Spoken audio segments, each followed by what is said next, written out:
महाराष्ट्रातला असा एक गड जो हजारो वर्ष जुना केदारेश्वर मंदिर व कोकण कड्याने जगप्रसिद्ध असणारा हरिश्चंद्रगड। रात्री 11:30ला कसारा स्टेशनला पोहोचलो। सगळीकडे नुसती गर्दीच गर्दी होती। यातून अर्धीपेक्षा जास्त लोक कळसूबाईला जाण्यासाठी होती। गर्दीतून कसंबस बाहेर निघालो व गाडीत बसून हरिश्चंद्रगडाकडे निघालो। कसारा स्टेशनवरून हरिश्चंद्रगडाच्या खाली जायला 3 तास लागतात, म्हणून गाडीतला प्रवास पूर्ण झोपूनच घालवला। सकाळी 3 वाजता गडाच्या खाली पोहोचलो। अर्धा तास आराम केला व 3:30 वाजता चहा पिऊन ट्रेकिंगला सुरुवात केली। तारामती शिखरावरून सकाळचा सूर्योदय पाहण्यासाठी आम्ही ट्रेकिंगला लवकरच सुरुवात केली।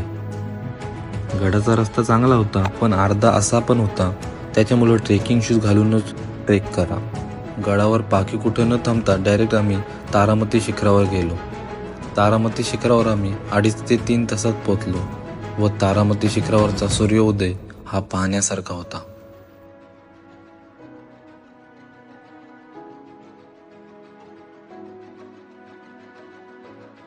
तारामती शिखरावर एवढा वारा चालू होता की हातपाय पूर्ण थंडच झाले होते।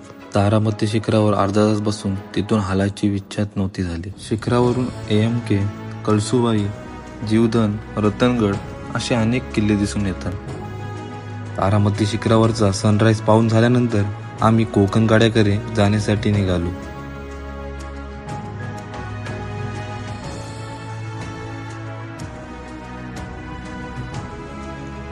अर्धा तास चालून झाल्यानंतर आपल्याला एक लोखंडी सीडीचा भाग लागतो। तो लोखंडी सीडीचा भाग झाल्यानंतर समोर दिसून येतो आपल्याला कोकण कडा। गडाच्या पश्चिमेस असलेला कोकण कडा हे या किल्ल्याचे सर्वात मोठे आकर्षण आहे। हा कडा रोमन लिपीतून U अक्षराचा आकाराचा आहे। तसेच हा कडा महाराष्ट्रातील सर्वात उंच कडा आहे। हा इतर कड्यांसारखा 90 अंशात नसून अंतर्गोल आकाराचा आहे। कोकण कड्यावर थोडा टाइम घालवला आणि नंतर हरिश्चंद्रेश्वर मंदिराकडे निघालो। हरिश्चंद्रेश्वराच्या मंदिरासमोर अनेक अशा गुहा लागून येतात। आधी त्या गुहा बघण्यासाठी आम्ही सगळेजण त्याकडे गेलो। गुहामध्ये अनेक असे शिलालेख कोरलेले होते व लगातार 4-5 गुहा आपल्याला दिसून येतात। त्या गुहा बघत बघत पुढे गेलो व त्या गुहांच्या वरती एक गुहा होती। ती बघण्यासाठी आम्ही गेलो नाही, कारण का आम्हाला उशीर होत होता। त्या 4-5 गुहांच्या नंतर अजून एक गुहा लागतो। ती जास्त कोणाला माहीत नाही। तिथे गणपती बाप्पा दगडावर कोरलेले आहेत। गणपती बाप्पाचं दर्शन घेण्यासाठी जवळ गेलो आणि नंतर निघालो हरिश्चंद्रेश्वर मंदिराकडे। हरिश्चंद्रेश्वराचा इतिहास फारच जुना आहे। हरिश्चंद्रेश्वराच्या मंदिराकडे जाताना समोरच आपल्याला गणपती बाप्पाचा मंदिर लागतो। गणपती बाप्पाच्या मंदिरासमोर हा मंदिर आहे, तो हरिश्चंद्रेश्वर मंदिर। हरिश्चंद्रेश्वर मंदिराच्या समोर एक मंदिर आहे, त्याच्या आतमध्ये पाण्याच्या आत शंकराची पिंड आहे।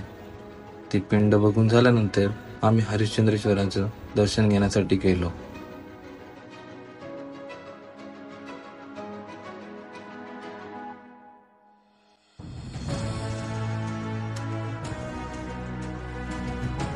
मंदिराच्या डाव्या बाजूला एक गणपती बाप्पाची मूर्ती आहे। गणपती बाप्पाची मूर्तीच्या समोरच महाविष्णूचं मंदिर आहे।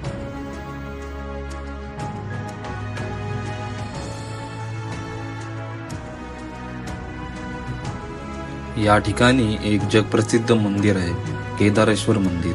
या मंदिराच्या आख्यायिका अशी आहे की या मंदिराचे 4 खांब म्हणजे आपले 4 युग। जशी जशी युग पलटत गेली त्याचप्रमाणे एक खांब तुटून गेला आणि शेवटचा खांब आहे तो म्हणजे कलियुग।